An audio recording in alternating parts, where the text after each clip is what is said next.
Rupanya konflik dan permasalahan tentang nasab Ba'alawi yang tidak terkonfirmasi ke Rasulullah Muhammad SAW ini belum selesai juga nih ya. Dikira saya ini udah selesai.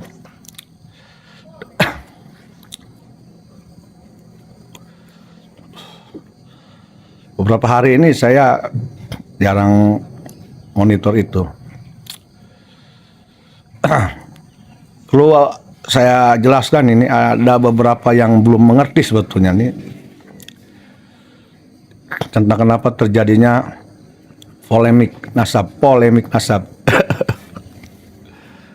Ada yang sudah ngerti, ada yang tidak, lah yang tidak peduli, tapi banyak yang ingin tahu awal persoalannya bagaimana gitu, kronologisnya.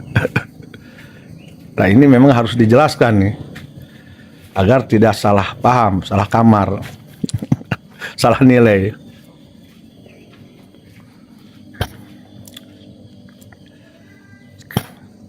Terjadinya Haji Imad membuat tesis ilmiah itu bukan tanpa sebab, tentu ada sebab. Tidak akan ada asap kalau tidak ada api.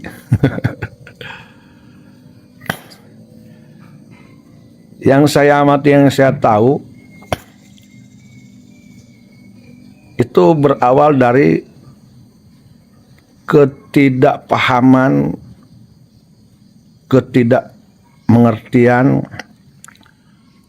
seseorang, bukan hanya seorang Haji Imad, termasuk saya dan yang lain, tatkala melihat gaya aksi dari beberapa Habib yang beberapa puluh tahun yang lalu lah. Kalau ceramah itu tidak menunjukkan akhlak dan etika yang baik gitu loh. Orang tengah bilang tidak bersifat education.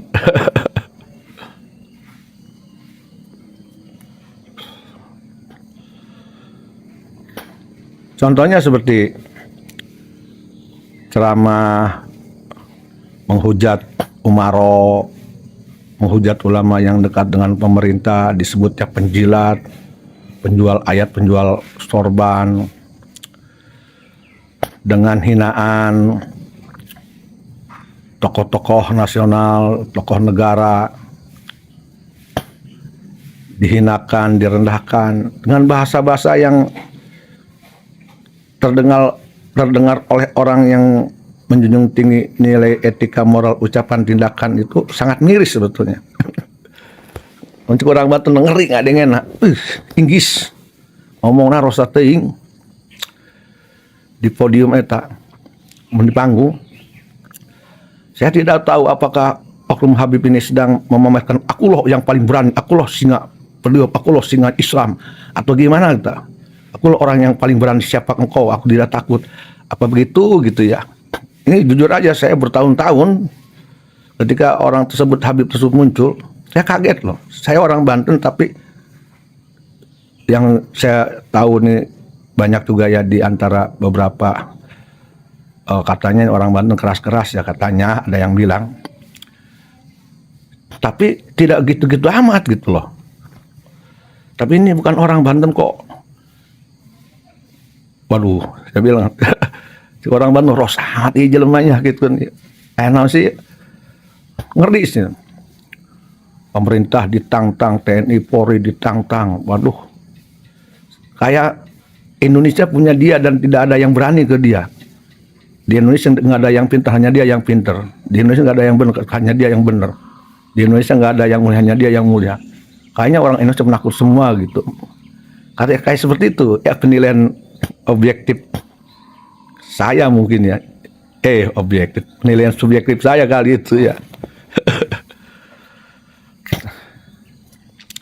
Yang jelas itu pernyataan yang tidak patut diucapkan oleh seorang yang ngaku Habib, ngaku zuriat Nabi Muhammad SAW, yang dimana orang Indonesia itu sudah kagum dan udah kadung percaya Habib itu dzurriyyat Nabi Muhammad Shallallahu Alaihi Wasallam, kadung percaya.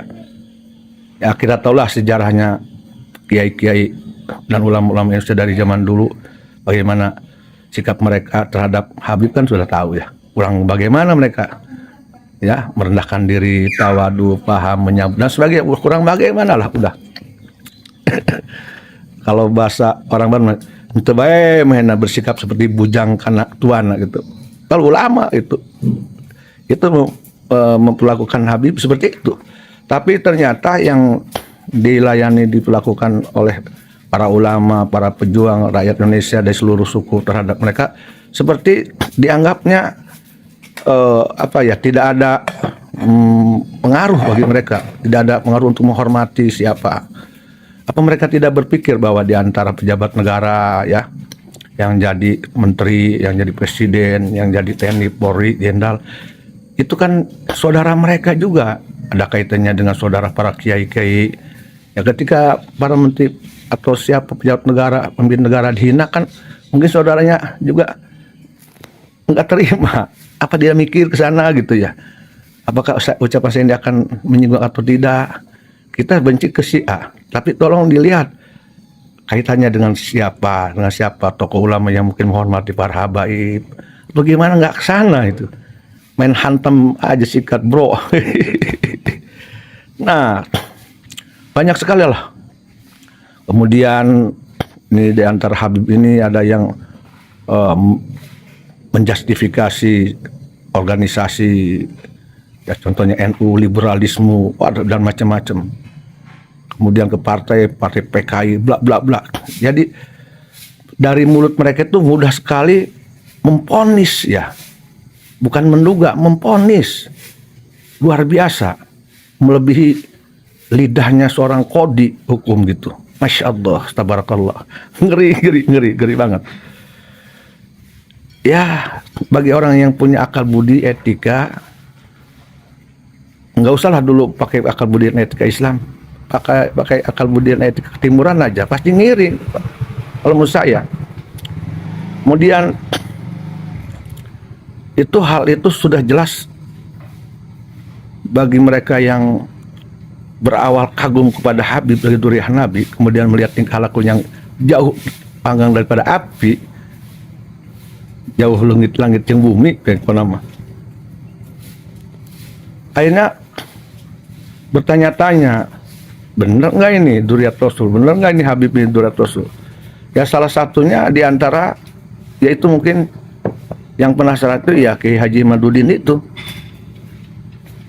karena beliau orang alim, orang berilmu, orang yang sering bergaul dengan dzurriyyat Rasul, yang turunan Wali Songo. Nah, akhirnya mencari sinkronisasi, mencari kebenaran. Nah, untuk memastikan apakah ini benar dzurriyyat Rasul atau tidak gitu. Ya termasuk saya juga sebetulnya melihat Habib seperti itu kurang simpati, bukan kurang tidak simpati, hanya saya tidak melakukan tesis seperti Haji Manudin, tapi penilaiannya hampir sama juga. Apalagi ketika tokoh NU dina dicaci maki, waduh, NU yang organisasi sangat besar, sangat berjasa kepada bangsa, negara, rakyat Indonesia, pada agama, itu nggak peduli, disikat habis. Sepertinya NU ini akan dihilangkan supaya organisasi dia aja ini yang paling besar di Indonesia, NU yang sudah besar menumbangkan organisasi lain untuk berdirinya organisasi dirinya. Ini aneh. Dan hal yang sangat saya paling tidak suka, paling tersetuju eta sudah mencaci maki, menghina umaro, pemerintah, negara, bahkan ya organisasi seperti NU dengan menjual ayat, dibungkus dengan menjual ayat, dengan agama, dengan jihad, dengan mengatasnamakan Nabi Muhammad, mengatakan dzurriyyat Nabi Muhammad. Ini mir sekali. Padahal saya tahu, jujur aja, saya menilai yang mereka katakan itu sebetulnya bukan lahir dari persoalan agama, sebetulnya bukan, persoalan politik. Nah, sebetulnya agenda politik ada oknum yang memanfaatkan mereka untuk kepentingan politik, sehingga demi kepentingan politik lah mereka kemudian menggunakan agama untuk ceramahnya, untuk manggungnya, agar menarik simpati umat Islam. Ini yang paling saya tidak suka itu. Saya tahu sebetulnya, insya Allah itu politik berawal dari tidak sukanya atau dendamnya atau kecewanya beberapa politisi busuk. Nah, sehingga oknum tersebutlah dijadikan alat untuk menghantam musuh-musuh politiknya. Nah, tidak sadar sebetulnya oknum Habib itu sebetulnya sedang diadu dombakan dengan Umaro yang dia caci maki, pemerintah yang dia caci maki, oknum penjabat yang dia caci maki, dengan organisasi Islam yang dia caci maki. Sudah sedang diadu domba menurut saya. Kalau menurut saya oknum Habib itu oknum Habib yang bodoh sebetulnya, mau jadikan alat-alat politik. Lebih bodoh lagi, dia manut ke politisi itu yang bohir, yang bayar dia, kemudian dia menggunakan kalamullah, agama Islam untuk simbolnya, berpakaian Islam. Masya Allah, tabarakallah. Nah, itu yang paling sangat saya tidak suka. Agama dijadikan alat untuk kekuasaan, untuk kemenangan, nafsu menghantam musuh-musuh dari pemesan-pemesan politik-politik yang memesan itu. Ini gelisah saya. Masya Allah, saya ini orang yang bodoh pada agama tapi sangat cinta kepada agama Islam. Ya, sangat tidak setuju seperti itu. Udah mas, saya ini tidak bisa mengagungkan agama Islam, tidak bisa mengagungkan Muslim, kok ini ada oknum bukan membuat Islam itu lebih mulia dipandang oleh seluruh manusia dari seluruh agama manapun, bukan memandang Muslim ini lebih agung oleh akhlak dan perilakunya dipandang oleh seluruh umat manapun. Ini malah agama Islam menjadi semacam, saya bilang nih, dikotori, membuat orang tidak percaya, ragu-ragu terhadap Islam, terhadap Muslim juga begitu. Apakah betul ajaran Islam seperti itu? Apakah betul sikap Muslim seperti itu? Karena kok itu oknum Habibnya begitu, ngomongnya begini. Nah kan gitu, ini efeknya pada agama Islam dan Muslim.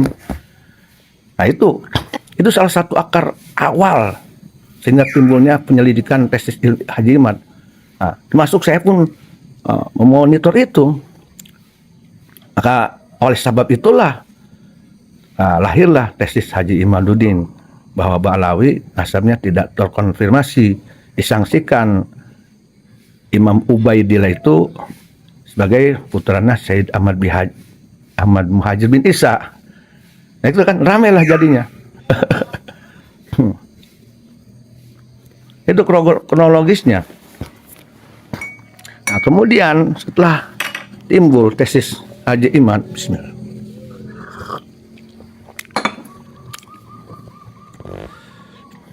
muncul lagi oknum Habib yang dalam demonya, ya, entah tujuannya apa, tapi yang jelas mungkin bagi orang yang tidak paham akan memahami seolah itu sombong lagi aja. Kami majikan kalian, wah udah kesannya, dan sebagainya. Udah mulai lagi tuh, walaupun mungkin si Habib itu bukan bermaksud untuk majikan, itu artinya bukan majikannya rakyat Indonesia, bukan mungkin ya. Tapi kan ucapan itu karena diucapkan dalam situasi yang tidak pantas, dan ditujukan ke hal yang tidak jelas rupanya, ya wajar kan ada orang menafsirkan ucapan itu untuk dirinya, untuk seluruh suku yang ada di Indonesia, untuk pribumi. Nah seperti itu. Udah mulai lagi tuh, makin ramai lagi aja tuh. Maka itu yang mendorong mungkin Haji Imad untuk membuat tesis ilmiah. Ya, kami majikan kalian.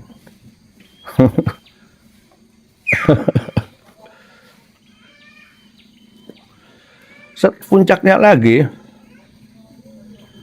Nah, ini Bahar Smith nih. Bahar Smith nih. Dengan sangat gagahnya, sangat hebatnya, luar biasa nih Bahar Smith. Di bulan puasa, yang saya lihat videonya bulan puasa ya. Saya nggak tahu bikin videonya kapan. Sangat berani sekali. Waduh, Masya Allah. Bukan lagi menghantam, mencaci maki oknum umaro yang lain. Bukan lagi itu.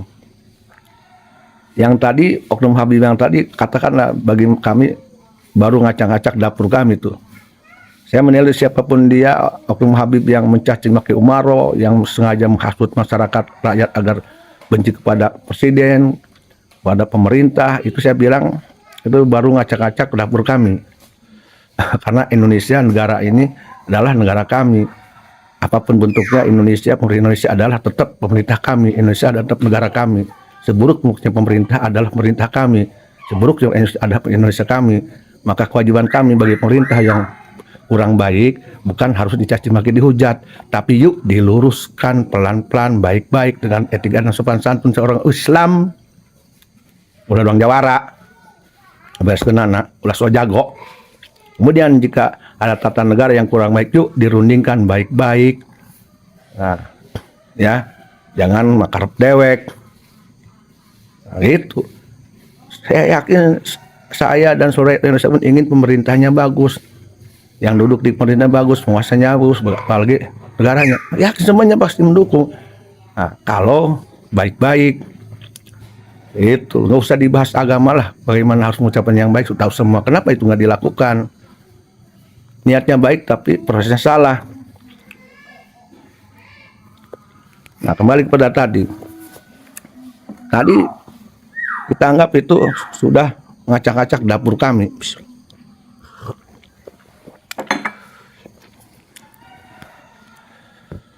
Pemerintah, penguasa negara kami anggap adalah dapur kami. Ya.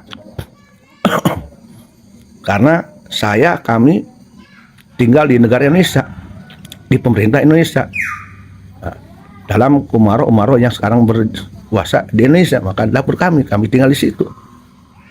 Nyaman atau tidak kan di situ. Kalau diacak-acak ya imbasnya ke kami. Bukan ke kamu-kamu yang oknum Habib, bukan kali. Tapi banyak ke semua nanti imbasnya. Timbul teroris, timbul arogansi, timbul persekusi, timbul intimidasi, timbullah tidak nyaman nanti mayoritas rakyat Indonesia. Ya gara-gara tadi kuar-kuarnya yang ngaku dzurriat Nabi Muhammad tapi tanpa etika, tanpa adab dan etika, tidak memikirkan perasaan orang lain. Seolah-olah dia hatinya paling bersih aja. Nah, kemudian tadi saya bilang kembali pada Bahar Smith. Bukan lagi menduga tapi memponis ya bahwa Wali Songo tidak punya keturunan. Nah, kalaupun ada dari perempuan atau sarua bae eta Wali Songo udah sama sekali laki terputus perempuan. Nah, ini sudah bukan lagi ngacak-ngacak dapur kami, tapi sudah merobek ruh kami. Dengarkan tahu dia Bahar, ya. Sudah merobek ruh kami. Yang dibilang juga Wali Songo, 9 wali dikatakan tidak punya turunan. Loh, diponis. Itu ruh kami dirobek, ruh kami dihilangkan, jantung kami dihilangkan, dinistakan, ditiadakan. Coba pikiran baik-baik. Yang berkaitan dengan nasab kami, keluarga kami. Masya Allah, tabarakallah. Dan nanti efeknya juga kepada keturunan-keturunan kami, kepada keturunan-keturunan dzurriat Wali Songo.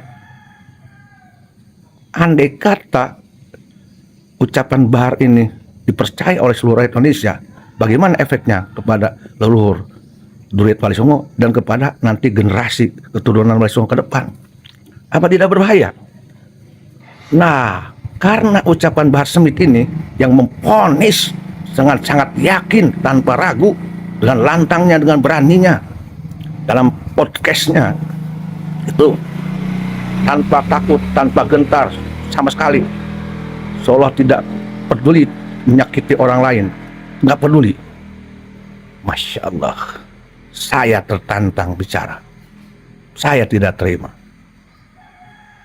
Saya harus ngebela Duriah Wali Songo. Saya harus katakan di Indonesia ini masih banyak Duriat Wali Songo, karena saya menyaksikan, karena saya tahu yang perempuan, yang laki-laki. Maka Bahar ini ucapan harus dihentikan. Tidak boleh sekarang dewek ngomong di Indonesia.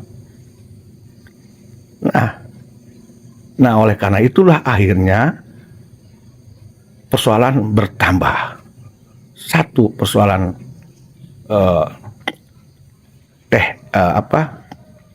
penelitian ilmiah atau tesis Haji Imaduddin yang mengatakan bahwa nasab Balawi tidak terkonfirmasi pada Rasulullah Muhammad SAW, yang kemudian persoalan Bahar Smith yang mengatakan Wali Songo tidak punya keturunan, yang sehingga mau tidak mau membangunkan Duriah Wali Songo dengan sendirinya tanpa komando siapapun. Mereka sadar sendiri, mereka bangun, mereka bersatu merapat, diperkenalkan oleh Allah satu persatu. Padahal itu tidak ada yang memandoi.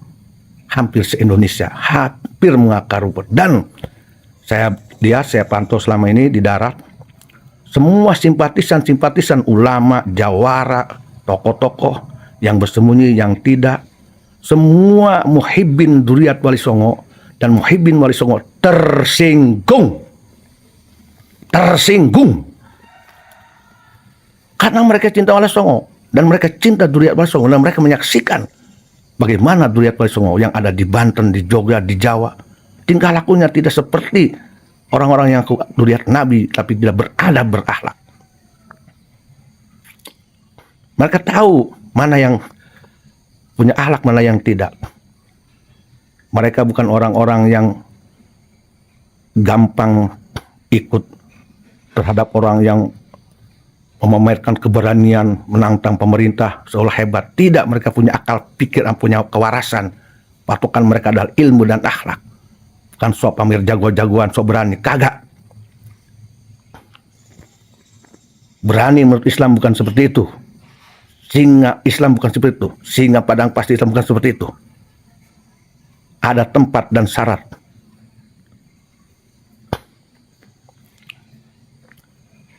Akibat ucapan Bahar ini, bersatulah seluruh Duriat Wali Songo dimanapun berada. Mereka bangun, mereka bangkit, karena ruh mereka ditiadakan, jantung mereka diinjak, ditiadakan, dinafikan, dihinakan. Padahal keberadaan mereka karena adanya leluhurnya ya Wali Songo, di mana Wali Songo punya jasa besar terhadap Indonesia, terhadap agama Islam. Sama sekali tidak dihormati. Menghinakan Duriat Wali Songo menurut saya sama saja sudah menghinakan Wali Songo itu sendiri. Ini menurut saya adalah memang sebuah gerakan yang bukan gerakan ngedadak, bukan spontan, bukan, tapi memang sudah gerakan dari Allah Subhanahu wa taala. Ini sudah gerakan minallah, dari Allah menurut saya. Sebab bersatunya Duriat Wali Songo dimanapun itu tanpa komando, muncul semuanya.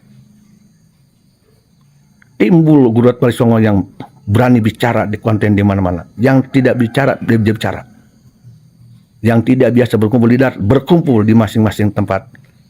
Nah, ini sudah disatukan oleh Allah Subhanahu wa taala karena dihinakan oleh orang yang takabur, orang yang sombong, merasa pintar di Indonesia.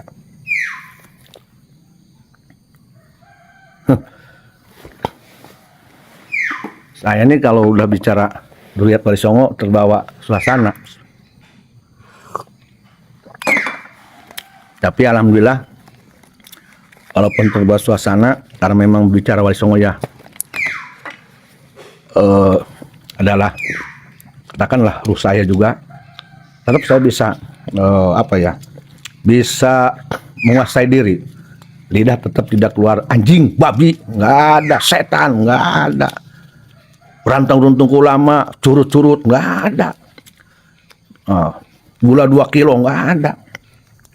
Nantang perang, kayak preman, kagak ada. Palo peyang, kagak ada. Hina-hina orang.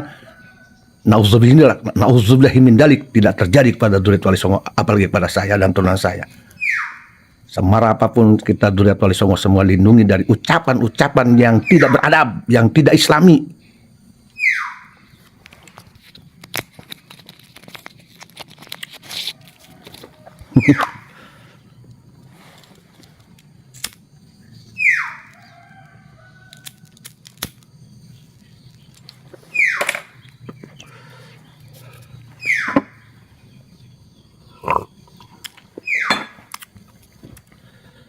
Kenapa Duriat Wali Songo berani? Yang tadinya tidak berani jadi berani. Kenapa? Karena sudah kadung sakit. Akhirnya yang tidak berani pun, yang tadinya menakutkan, timbul beraninya melebihi si Bahar. Kalau Bahar berani 100, mereka 1000. Nah, karena ruh mereka seperti diadakan dicabut jantung mereka.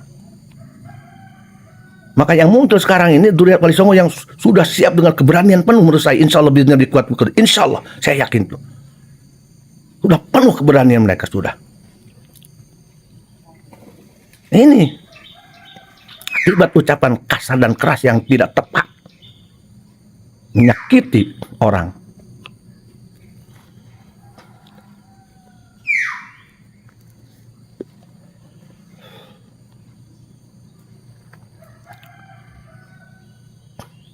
Udah seperti itu. Saya katakan kejadian itu, innalillahi wa inna ilaihi raji'un. Oknum Habib yang mencaci maki pemerintah, yang ngajak-ngajak dapur kami, saya harus mengucapkan innalillahi wa inna ilaihi raji'un. Oknum Habib, si Bahar yang mengatakan Duriat Wali Songo terputus, saya pun harus mengucapkan innalillahi wa inna ilaihi raji'un. Ya, saya masih, ini mungkin ujian, ini ada cobaan, ini mungkin ada hikmah. Masih begitu saya. Mudah-mudahan selesai, walaupun memang harus bereaksi. Masih begitu saya. Masih tidak terlalu terlalu menjadi sebuah persoalan sangat prinsipil lah ibaratnya. Walaupun sudah prinsipil sebetulnya, tapi masih berharap mudah-mudahan jangan ada lagi persoalan yang lain gitu ya.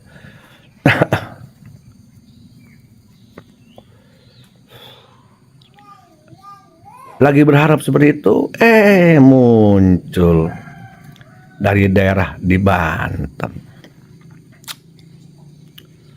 ada kiai dengan lantangnya berceramah nggak tahu di mana.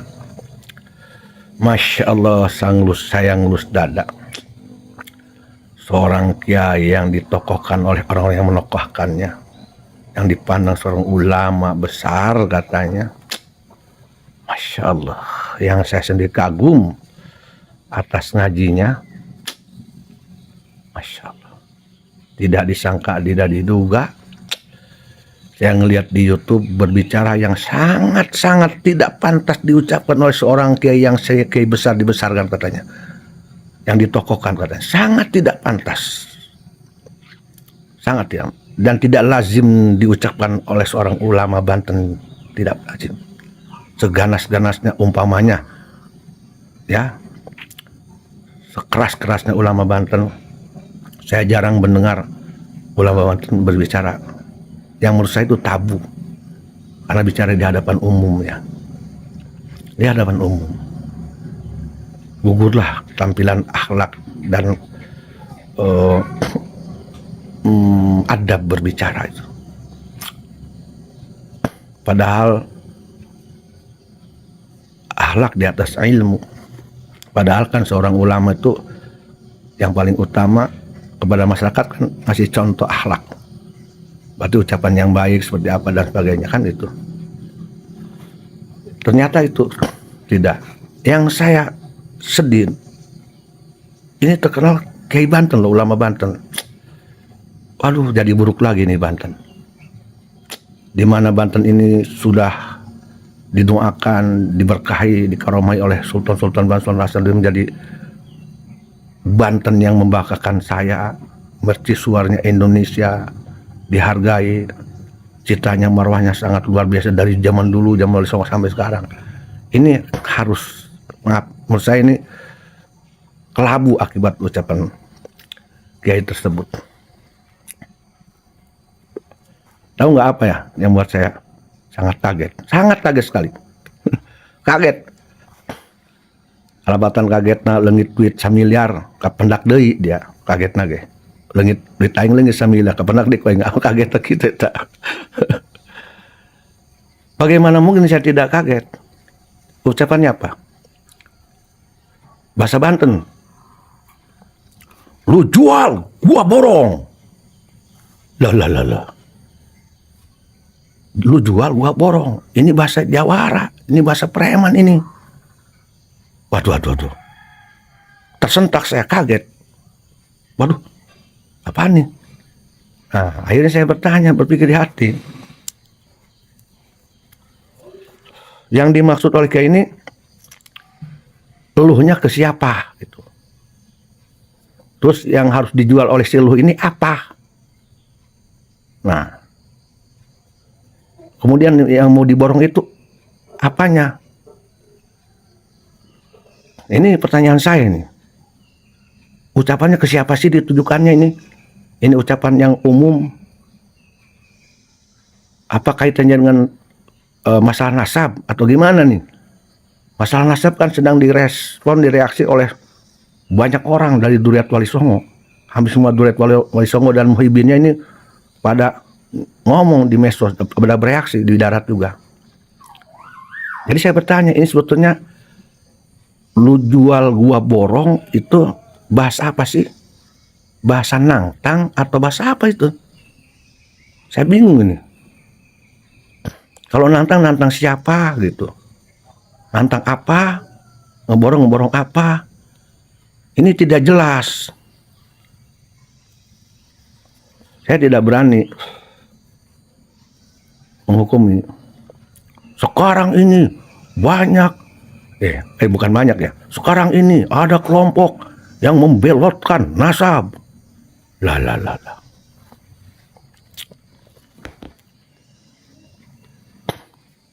Akhirnya timbul kalimat itu. Lu jual, gua borong. Didiemin, makin songong. Lu jual, gua borong. Itu ucapan saya seperti itu. Kayaknya sangat marah sekali. Sangat tidak terima sekali. Tidak ridho. Waduh. Udah begitu, orang itu mengucapkan silsilah nasabnya dari keluarganya ke salah satu Sultan Banten, ke Sunan Gunung Jati lagi, Syekh Sarif Hidayatullah. Masya Allah, nepak tarang aing. Nepak tarang, dusang. Nepak tarang aing. Aduh. Geus bahasa lu jual gua borong geus deg-degan eta membawa nama baik Banten. Aduh, lama Banten. Ngomongkeun silsilah nasabna ka Sunan Gunung Jati. Aduh. Atuh aing khawatir bisi goreng piraku turunan Sultan Hasanuddin Sunan Gunung Jati kitu ucapan yang akhlakna beda panggang daripada api. Masa seorang ulama dan turunan Sunan Gunung Jati Sultan Hasanuddin ucapannya seperti itu? Bukan ucapan seorang ulama, bukan ucapan seorang yang sedang mempersatukan umat, bukan. Ucapan justru akan membuat panas umat, gelisah umat, berpecah belah, tersinggung umat, merasa tertantang. Bagaimana mau bersatu? Dan yang jeleknya Banten dan nama Sunan Gunung Jati dan nama Sultan Banten. Masya Allah marwahnya. Jangan dianggap kecil ini, bahaya. Bahaya ini efeknya. Atas nama besar Banten dan nama besar, nama agungnya Sunan Gunung dan Sultan Hasanuddin. Di Banten ini banyak turunan Sultan Sunan Gunung Jati. Jarang keluar sampai begitu anunya dalam keadaan emosi. Jelas sekali dibacakan nasabnya sampai Sunan Gunung Jati, di mana nasab Sunan Gunung Jati sedang berupaya untuk ditertibkan. Masya Allah, miris sekali saya. 2 poin yang saya sesalkan. Ucapan, lu jual gua borong dan bla bla. Kemudian, mengapa tidak mampu menjaga nama baik, keagungan nama agungnya Sunan Gunung Jati dan Durihanya Sultan Hasanuddin dan Beliau. Mengapa tidak menutup itu dulu walaupun semarahannya apapun. Mestinya itu masalah silsilah nasab nanti, nasab diri kita. Kalau penting memang pada saat tertentu di forum, bukan sedang di depan orang lagi marah. Ada apa ini? Nah, kembali lagi. Jujur aja, sampai sekarang nih saya masih bertanya-tanya. Yang dikatakan oleh Kiai tersebut, lu itu siapa gitu loh. Apakah lu itu seluruh Dzurriyyah Wali Songo? Ataukah Haji Imad? Atau saya? Atau siapa? Lu jual gua borong. Lalu yang dituju oleh mereka ngejual apa? Ini pertanyaannya nih, ngejual apa nih? Orang itu yang dia tantang itu harus ngejual apa? Nggak paham saya nih. Apa ngejual apa ya? Batu atau ngejual kelapa ke dia tuh? Ngejual apa nih? Ini bahasa lu jual gua borong. Ini bahasa tang-tangan. Artinya ekspresi bahwa dia tidak takut pada orang tersebut. Mau apapun jadi, ibaratnya begitu. Diladeni gitu ibaratnya gitu. Udah keren ini. Bahasa yang sangat luar biasa ini. Amun cek di Banten mah bahasa geus pamukasna ieu mah geus dari kelanjutan eta mah. Ini menarik sekali nih ucapannya. Yang tentu itu ucapan itu walaupun dia tidak menunjukkan siapa, ya tentu ke muhibin yang dia tuju itu pun menimbulkan reaksi, merasa tertantang juga tuh muhibinnya tuh, karena banyak yang WA dan telepon ke saya, muhibin para Dzurriyyah Wali Songo di Banten ini yang sedang bersembunyi, yang di hutan, di mana banyak WA, banyak datang ke saya, merespon ucapan Kiai tersebut, yang datang langsung ke saya, merasa tertantang, merasa sakit, merasa hina, merasa sedih. Ketika ada bahasa seperti itu, mereka sudah menduga siapa yang disuruh ngejual ke dia akan diborong itu, mereka sudah tahu, menduga-duga mungkin ya, tapi kan nggak bakal jauh kemana. Ini mereaksi nih, mulai. Maka ternyata ucapan itu menjadi sebuah hikmah, disatukannya lagi nih Dzurriyyah Wali Songo yang ada di batin yang tersembunyi, makin bersatu lagi tuh. Ada ucapan itu bukan makin takut, makin bersatu lagi, makin bertemu lagi saya dengan beberapa tokoh-tokoh nih yang sedang bersembunyi, yang turun-turun. Mungkin begitu juga daerah lain. Semakin Dzurriyyah Wali Songo ditantang, semakin Dzurriyyah Wali Songo dihina, jangan kira semakin pecah, semakin bersatu. Jangan kira makin takut, semakin berani. Yang penting jelas. Nah, lamun rek meuli mah meuli naon gitu. Rek meuli kalapa tah, dijualkeun kalapa. Itu. Rek meuli batu, dijualkeun batu.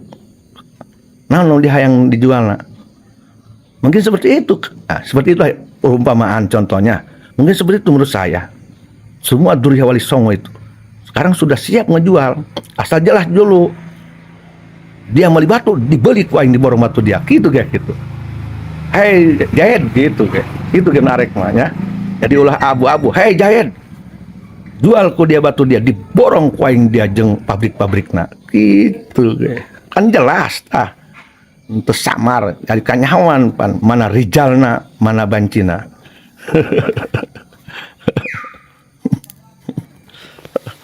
Mana nu siap meuli, mana nu siap ngajual.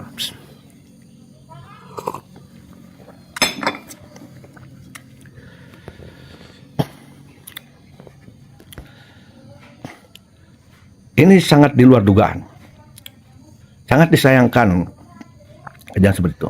Sampai sekarang, akibat ucapan kayak tadi, hampir semua Duriyah Wali Songo dan tokoh-tokoh Duriyah Wali Songo dan Pohon Wali Songo tersinggung, merasa ditantang.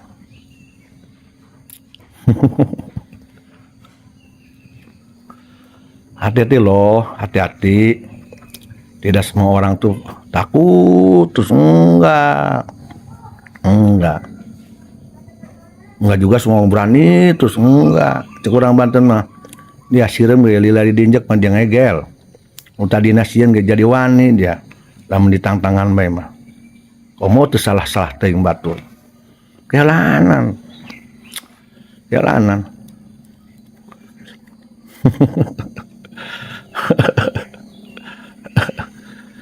Dan saya nggak mengerti kenapa ya itu. Saya perhatikan dari dulu Oknum Habib senangnya nantang orang aja, ya. Oknum Habib, dan ini diikuti juga oleh yang non Habib, tapi Muhibin Habib, tokoh Muhibin Habib sama juga nantang aja. Kenapa sih motifnya nantang melulu tuh? Kenapa tuh? Masya Allah. Dan nantangnya bukan nantang, yuk nantang kita berlomba-lomba dalam sholat berjamaah 3 tahun 7 tahun, berlomba-lomba nantang puasa, berlomba-lomba menahan hawa nafsu. Saya lihatnya nantangnya arahnya mau arah ke fisik duel gitu, atau nantang apa lah ya gitu, seperti mau siap perang aja gitu. Apakah memang itu sebagai bukti siap perang gitu, perang fisik? Siap perang fisik, apakah itu gitu ya? Perang fisik. Yang mudah sih bukan itu. Apakah yang dimaksud itu lu jual gua borong itu perang fisik tah apa ya? Ngadu jajaten tah naonnya? Naon ya? Allah bisa, saya tidak mau menduga menafsirkan. Cuman kalau itu tujuannya perang fisik, adu jajaten, aduh, masya Allah. Belum mesti jangan seperti itu. Saya mau ngomong apa ya, susah ya. Janganlah. Apalagi kalau yang ditantangnya Duriyah Wali Songo, aduh, jangan.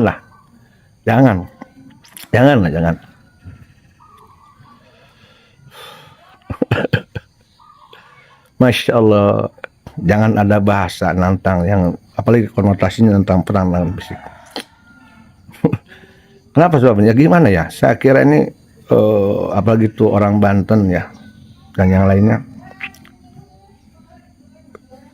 Saya tidak percaya kalau ada orang Banten atau siapa atau Duriyah Wali Songo yang tidak doyan ke perang itu, yang tidak doyan ke adu jajaten.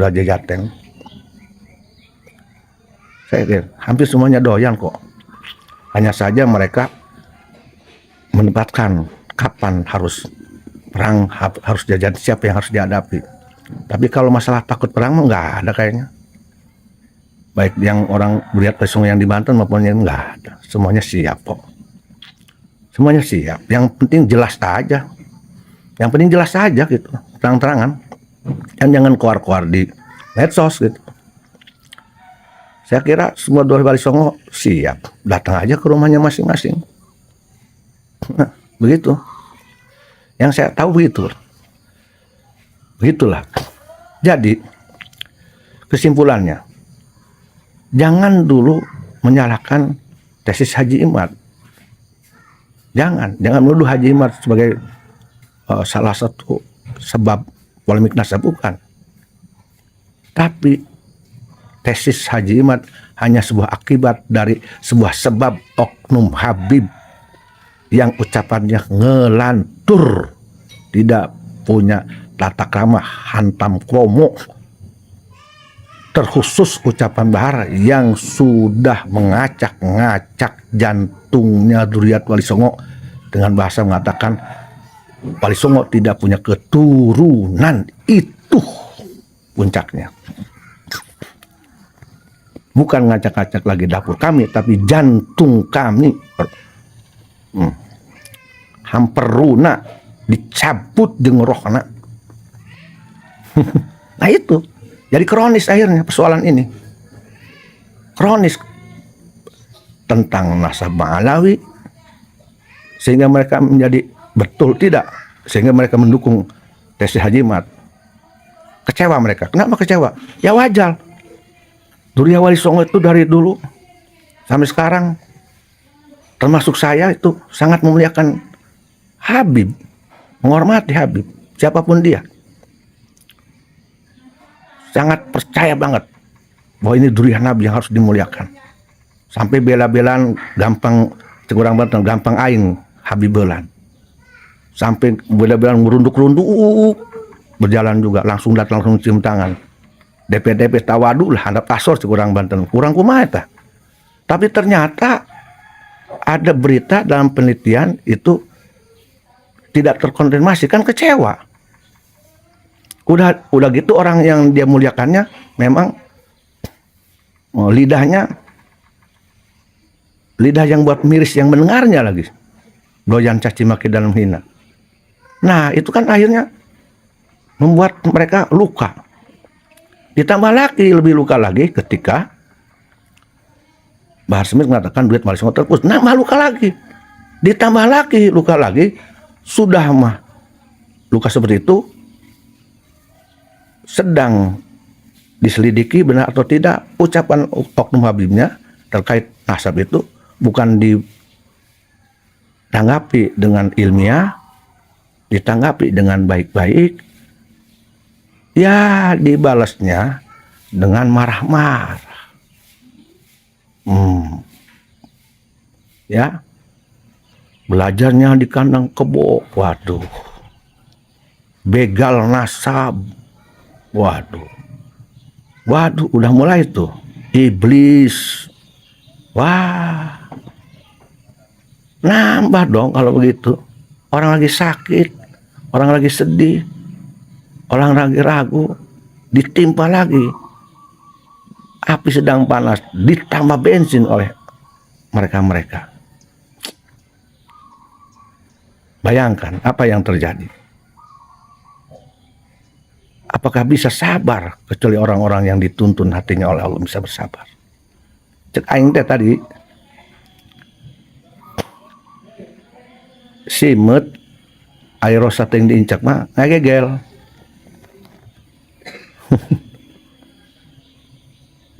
Ya, nah itulah. Jadi kesimpulannya, berhati-hatilah bicara. Tidak semua orang takut kepada kita. Ya. Jangan pamerkan kepongahanmu, ketakaburanmu di hadapan layak. Jangan kau merasa dirimu paling hebat, paling kuat, bagian jago, paling sakti. Belum tentu. Di atas langit ada langit. Jangan dikira di Indonesia tidak ada orang yang berani kepada kamu, kepada siapapun. Banyak yang lebih banyak lebih berani pada kamu. Hanya saja mereka punya etika, hanya saja mereka punya adab, hanya saja mereka punya kesabaran, hanya saja mereka menjunjung tinggi amannya Indonesia, kondusifnya Indonesia, menjunjung tinggi etika moral, menjunjung tinggi adab Islam.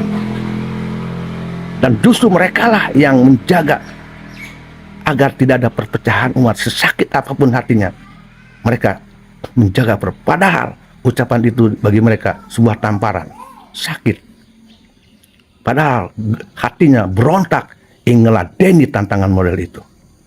Tapi justru mereka punya kesabaran, mereka bertahan, masih bicara baik-baik.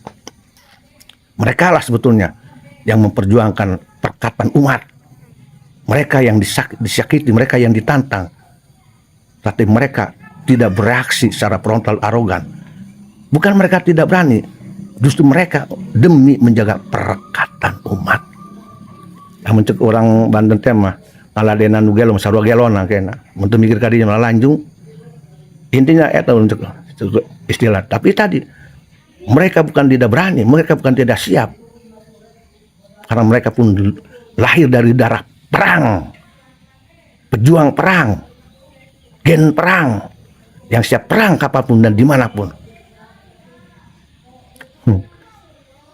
Tetapi karena tadi ada batasan menjaga kondisi Banten dan Indonesia, menjaga nama baik Banten, menjaga perpecahan umat, mereka masih bertahan. Tapi jangan sering-sering seperti itu.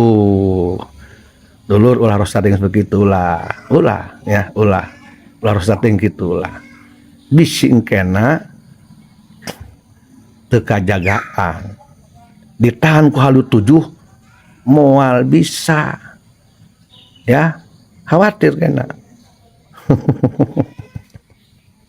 Khawatir kena. Ya, ini jadi hal yang harus dipikirkan oleh kita. Jangan lagi ada ucapan lu jual gua borong. Itu sangat tabu diucapkan. Yuk jaga martabat Banten, yuk jaga martabat Duriat Wali Songo, yuk jaga martabat Sultan Hasanuddin Sultan Banten Sunan Gunung Jati dengan akhlak kita, dengan ucapan-ucapan yang tidak membuat orang menjadi panas dan tersinggung. Tampakkan diri kita siapa dengan akhlak yang baik. Jangan pamer kesombongan, kegagahan, seolah kita paling hebat, paling jago. Jangan. Jadilah orang yang belajar untuk tawadu. Saya pun belum tawadu, jujur aja, belum tawadu. Saya tidak bisa tawadu, saya tidak bisa sabar. Tapi saya ingin belajar. Minimal saya tidak mengucapkan kalimat-kalimat cacian atau yang tadilah seperti itu. Nauzubillah minak, jangan lahir dari dia saya. Semoga ini penjelasan bisa dipahami oleh semuanya. Akhirul kalam, saya hanya berharap dan berdoa pada Allah. Allah ampuni saya, khusus diri saya. Juga ampuni semua pun, siapapun dia, warga negara Indonesia, umat Islam Indonesia, ulamanya dan siapanya. Allah ampuni dosa dan beri taufik hidayah dan menyadarkan kita, memberikan kita husnul khatimah, hati yang lembut, akhlak yang baik, rezeki yang subur, ilmu yang bermanfaat, wafat dalam keadaan husnul khatimah, disatukan umat Islam di Indonesia maupun di yang lainnya, bersatu dalam kasih sayang Allah Subhanahu wa Ta'ala, saling mendoakan, saling menghormati, saling menghargai untuk Allah, untuk Allah, untuk Allah. Semoga ini dijabah oleh Ta'ala, biiznillah, bikuatillah, bikudratillah. Astaghfirullahalazim min kulli dzambi wa atubu ilaih. La ilaha illallah Muhammadur Rasulullah. Wala haula wala quwata illa billahil aliyil azim.